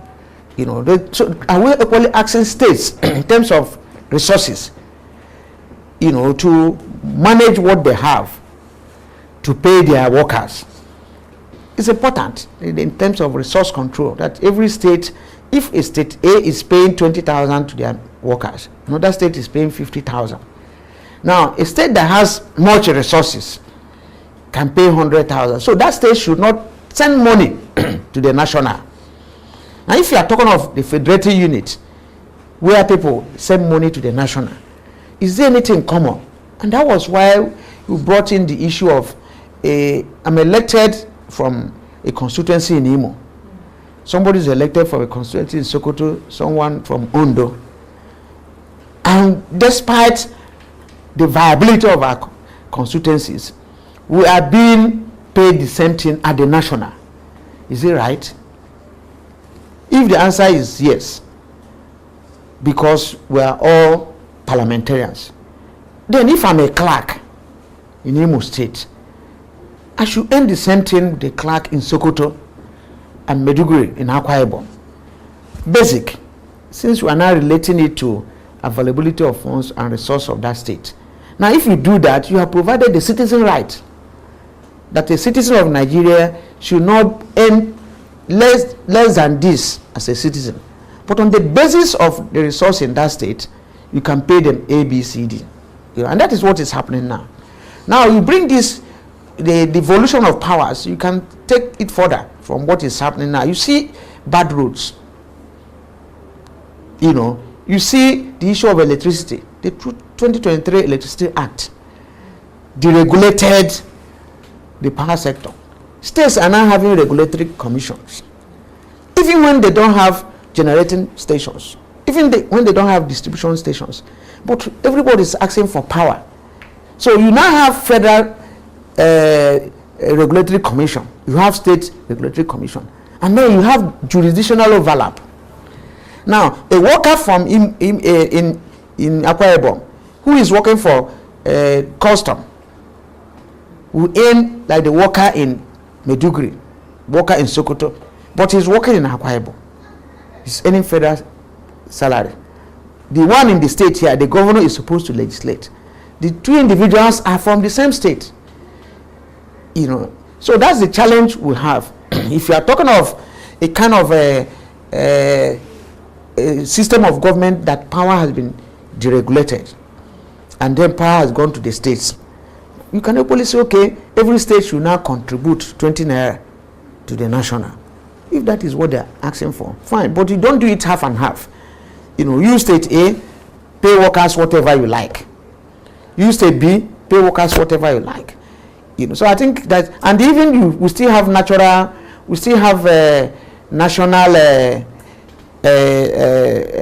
character. We have national spirit. If you are employing in the federal civil service, you have allocation in all the states, to make sure that we cover all the states. And when it comes to salary administration, you say anything where you like. And they went further to say they equally have to state ministries of labor, state courts. So the judgment you are going to have in state A, is it what you are going to have in state B? Are we going to maintain the same judicial system? So those are issues and complications. So why would the person in National Assembly whose state doesn't have money collect the same thing as the person whose state has money? Why would the governor whose state doesn't have money collect the same salary? Why would they even get security vote? All these issues are important so that we maintain the issue of citizenship. A citizen of Nigeria, what is he entitled to? What are his rights and benefits? So I think that was the basis for us to put that in perspective and make sure that the laws are synchronized so that Nigerians can come out to say they are Nigerians. Thank you very much for your time. God bless you. And that's all we can take on today's edition of the program. Join us next week for a fresh edition of the show. I am Sharon Ijason. Thanks for watching, and remember that labor creates wealth.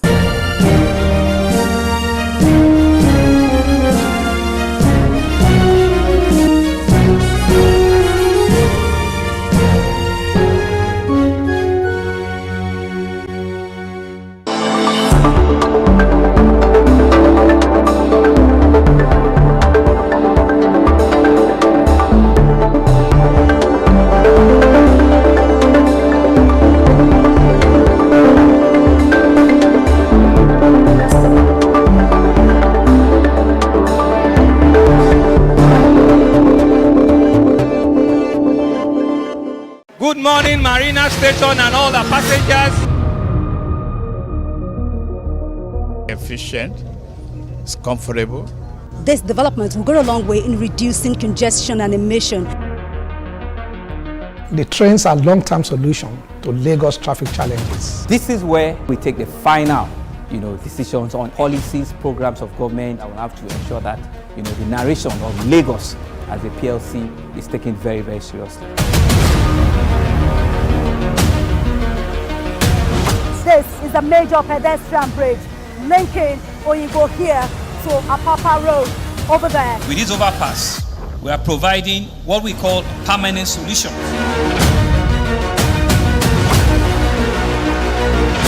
This place is one of the most dangerous areas at the biosecurity environment. This can go into the news and every crumbs of your neighborhood. Our goal is to remain as Africa's model megacity, to move our GDP from the 5-6 position to the 3rd position, and we believe it's achievable with all the commitments we have. Explore the city of Lagos, where dreams are made and possibilities are endless.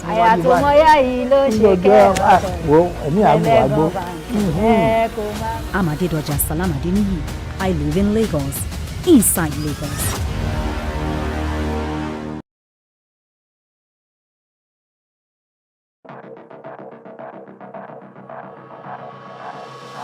From the beeping mainframes of the 1960s to the smartphone in your pocket, and now machines that can think, learn, and speak like us. This is Techni Fire. Hello and welcome. I am Dr. Arua Joy. On this show, we connect the dots between the past, present, and the future of technology. We revisit the genius of yesterday's breakthroughs, the microchip, the internet, and the first robot arm. And we dive into tomorrow, AI that can create art, machines that can heal the body, and tech that's reshaping how we live and work. Every week, we explore where we have been, where we are, and where we are going. This isn't about gadgets. It's about the people, the possibilities, and the power of imagination. Welcome to the conversation. Welcome to the future.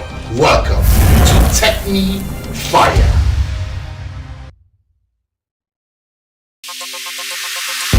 Stay ahead with the biggest news stories. Go beyond the news headlines. Experience impactful investigations. Enjoy resourceful news coverage in real time. TVC News at 7 and TVC News at 10 p.m. Live every day on this channel. TVC News. First with breaking news.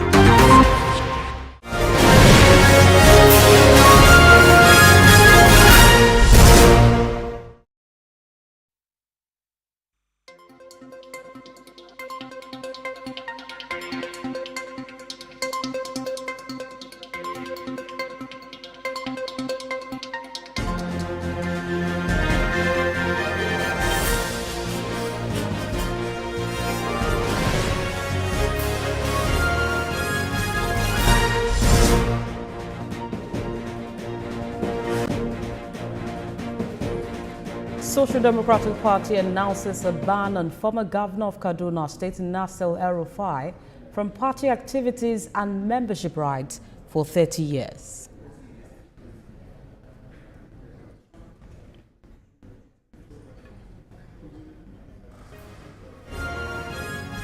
Vice President Kashim Shettima restates Nigeria's commitment to food security at the United Nations Food Systems Summit in Addis Ababa, Ethiopia.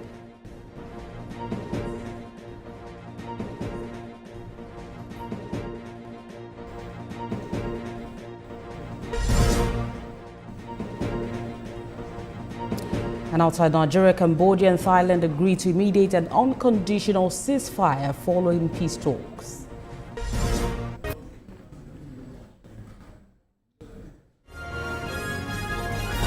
In sport, African champion Super Falcons to arrive Nigerian Monday ahead of the Open Bus Trophy parade in Abuja environs.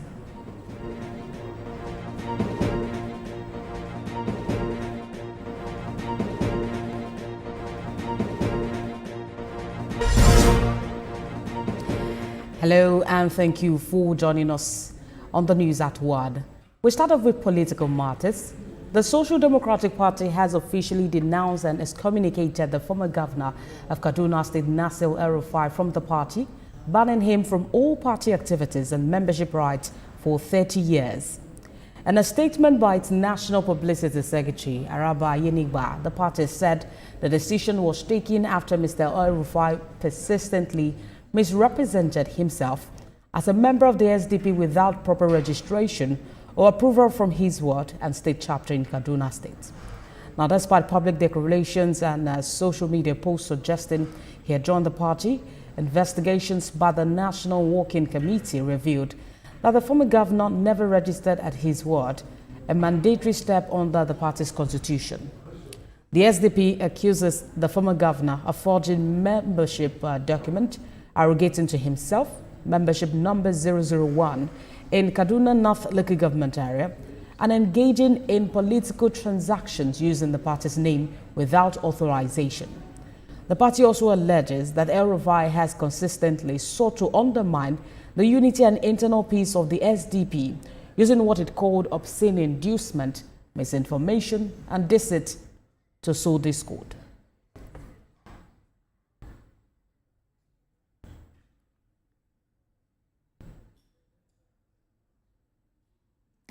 Meanwhile, leaders of the All Progressives Congress in Ethiopia East local government area of Delta State have endorsed President Bola Tinubu and Governor Sheriff Oborowori as the party's unopposed candidate for the 2027 presidential and governorship elections. The leaders at the stakeholders meeting also affirmed Bernard Adewo as the authentic APC leader in the area, a move backed by the entire leadership in the community.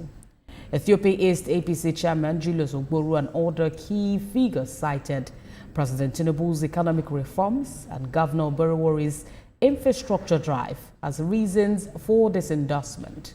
They commended the removal of petrol subsidy, improved federal allocations and major road projects nationwide under President Tinubu, and noted that Delta State has witnessed unprecedented infrastructure growth under the current administration.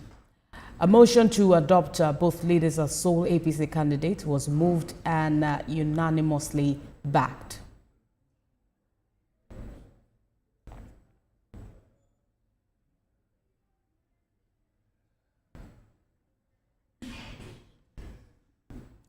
Vice President Kashim Shettima has addressed the United Nations Food System Support holding at the iconic African Hall of the United Nations Economic Commission for Africa in Addis Ababa, Ethiopia.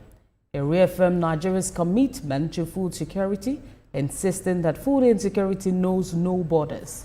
It says the presidential initiative on food security scales up maize, rice, cassava and wheat production with climate-smart solutions and nutrition at the heart of Nigeria's vision for the National Development Plan to Agenda 2050.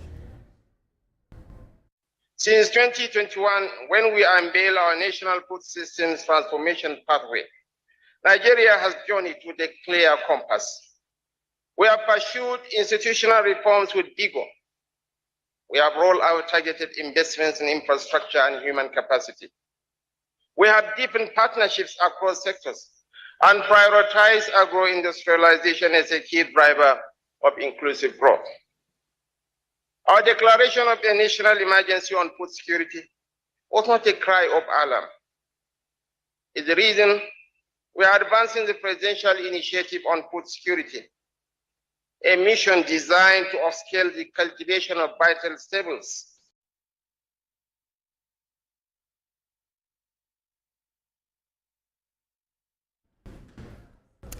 And the Social Democratic Party has officially denounced and excommunicated the former governor of Kaduna State, Nasir El-Rufai, from the party, banning him from all party activities and membership rights for 30 years.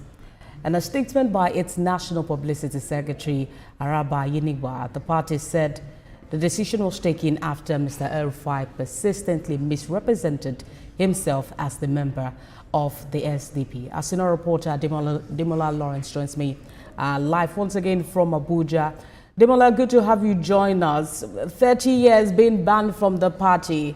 How much more time do you think the former governor has in his political career? I think that's a very good question, because if you look at him, he's now over 60 years of age. Adding 30 to that, that's like 90. So how many more years does he have in his political career? A very big question. But the bigger question is why the Social Democratic Party is actually banning him. And they have alleged that he actually forged his membership card when he moved from the All Progressive Congress in March 5, 2025 to the Social Democratic Party. And one of the things that they said was the fact that when the former governor came to the national headquarters in Abuja of the Social Democratic Party, he actually requested for a big party celebration for people to welcome him. But he was actually advised that that is not good, and he was told to go back to his ward in Kaduna to actually register himself. But eventually he didn't do that. According to them, he actually forged his own registration card, and he actually posted it on social media saying that he's now a member of the Social Democratic Party. And after findings from the National Working Committee of the Shehu Gabam-led leadership, they found out that, okay, it has actually not been through. And if you also remember, on Friday, there's already a crack that is already in the Social Democratic Party, where two factions already, as a matter of fact, it was three factions, because the faction of the Shehu Gabam-led faction, the National Secretary also had his own faction. Then the one that emerged on Friday by Adamu Modibo, who was the former chairman of the Gombe Social Democratic Party, now emerged at the Friday NEC meeting, where he was actually made the acting national chairman of the party. So there's a lot to unravel when it comes to what is happening in Social Democratic. I think that was why, the Shehu Gabam side said, no, your coming to our party was what caused the crack, because everything was peaceful before you came. Right. That's why they had to slap him. From the conversation, I'm so sorry to cut you.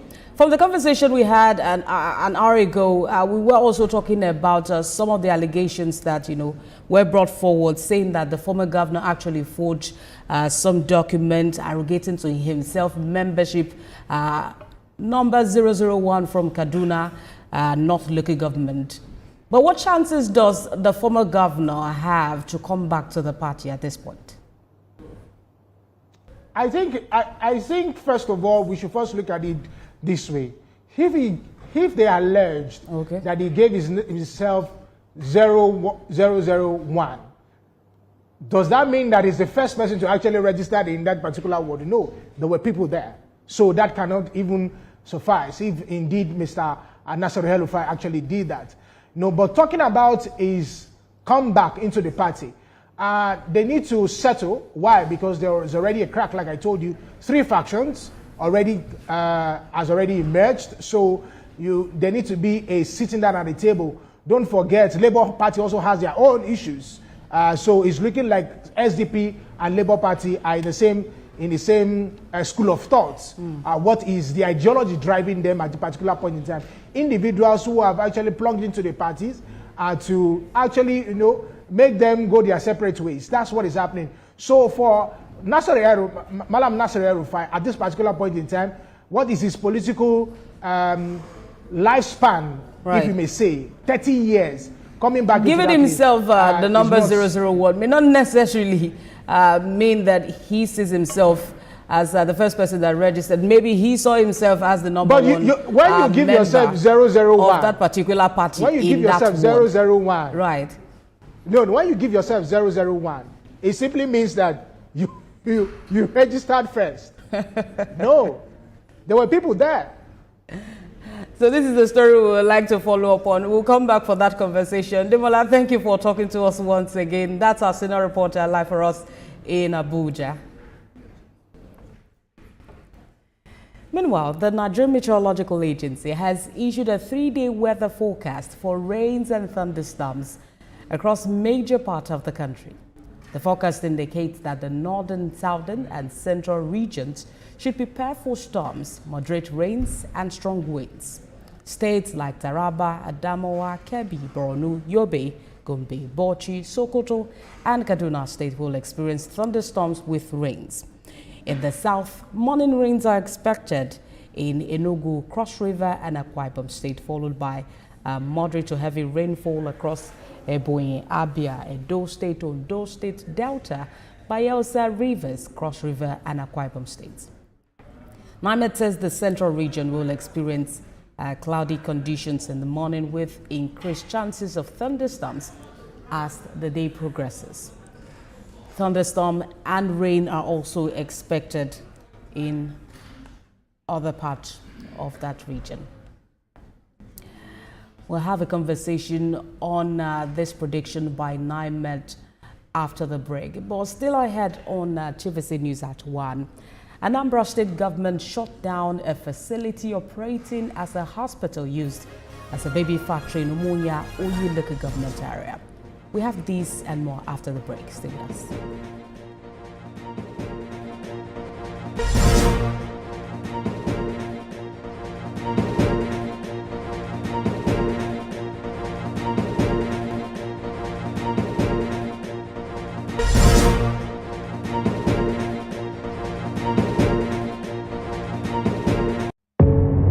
Doubt and fear doesn't occur at the canvas, it shows in the canvas. It shows the conation of raw earthen material slabbed, stroked and molded at a pace provided by the doubt and fear. Every move way in the struggle of one to the other, merging the past to the present, brushstrokes of colors seen but not known. For when the wailing stops, the pieces settle down in abject beauty erected for a century of a century. Speaking, advocating, protesting as the arts are meant to be.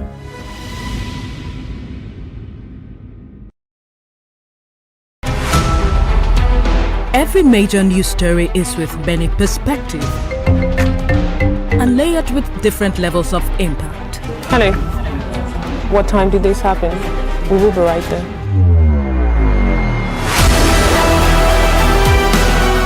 At TVC News, we follow the big and major news, gathering the facts, witnessing the outcome. I am here live at the aftermath of the approval of the new national minimum wage. We are TV Station of the Year, not just for breaking news, but for being first, fair and accurate. TVC News, first with breaking news.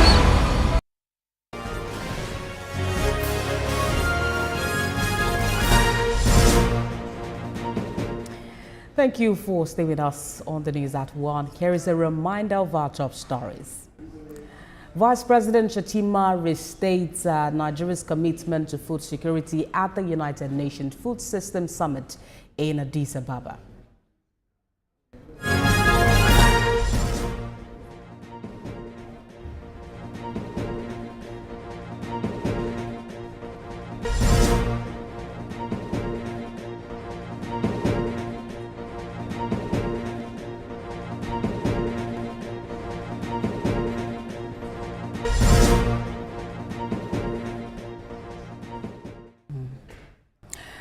Right, we turn our attention back to the prediction by NIMET on heavy rainfalls across major states in Nigeria. Well, I'm joined by the Executive Director, Corporate Accountability and Public Participation Africa, Oluwafemi Akimbode. It's good to have you join us on the news this hour. We've seen prediction for states in the north and south marked to experience thunderstorms with heavy rainfall. But how would you compare this year's forecast compared to averages for rainfall at this time of the year? Well, I think the forecast for this year shows that Nigeria, in the entire country, we have very high level of rain. It is predicted that states will have between 150 days to 290 days of rain, and that Nigeria will experience between 405 millimeters to 3,000 millimeters of water. Before now, Olamide, the issue has been that we don't have enough early warning systems. And I must tell you that NIMET this year has, done remarkably well. First was the yearly prediction. There's nothing that has happened now that was not predicted by NIMET. And they've actually updated those predictions, by telling us that this is what we're going to expect. Lagos is going to experience more than the unusual level of rain this year. 20 states is at risk of flood. They were as detailed as that. And then the question for me will be, how have we utilized that early warnings? Yes, there is another 3 days warning. In May, we were tackling or addressing or talking about the Mokwa flood. A day or so ago, it is now the Adamawa flood. And we already know that once this thing started, the waters will continue to go gradually into all of these states. We've gotten the early warning systems. What we're supposed to be talking about now, how are we going to have that early response to the early warnings that we've gotten? And that is where we are lagging as a country. We have refused to look at why we continue to have perennial flooding in this country. We all agree that there's a problem of climate change. What are the interventions that we could do as a nation to prevent the destruction of properties that we've always experienced in Nigeria? We need to look at our dam infrastructure. There are about 200 dams spread across different states of this country that are in different decaying infrastructure states that nothing is being done about. Often we talk about, drainages and channels in cities like Lagos, like delta areas of our country. Little is being done to that. We cannot tackle the issue of flooding in Nigeria without looking at corruption and accountability. How much of funds had gone into an ecological fund is running to over 600 billion naira that has been paid, to different states as ecological funds. Ensuring, proper drainage system across all states and public sensitization. These are some of the concerns that have been raised, not just now. We saw some of that also last year. And it's also raises the concern about what you said in terms of state infrastructure. Are they ready for this? But let's look at rural areas and how this should be addressed, especially for areas like that who have, lower access to information. Should they be moved ahead of this, or perhaps there should be more steps in place? Well, there are 3 tiers of government, and those 3 tiers of government are supposed to work together in order to be able to do what gets to the citizens, regardless of their location. Politicians do get to those grassroots to ask them to vote for them when there is election time. Then we should be able to get them to safety where there is damage. There is danger at hand. So when there is going to be flooding, those flood-prone areas are already mapped. Those zones are already known in this country. In fact, we all know those states that are likely going to experience flooding year in, year out. We know those local governments. We know that as the water are coming from the north, they're going to empty in Bayelsa, they're going to empty in Ayetoro, those states. They're going to empty in Lagos State. So government should use the institutions of government that are existing. The local governments are there to reach out to these people, to evacuate them where the case may be, and again to rehabilitate them. You just don't ask them to leave their cultural, communal areas, but to be able to provide them so that they can have dignified living wherever they are being moved to. Well, that's a fine place to leave the conversation for now. Executive Director, Corporate Account.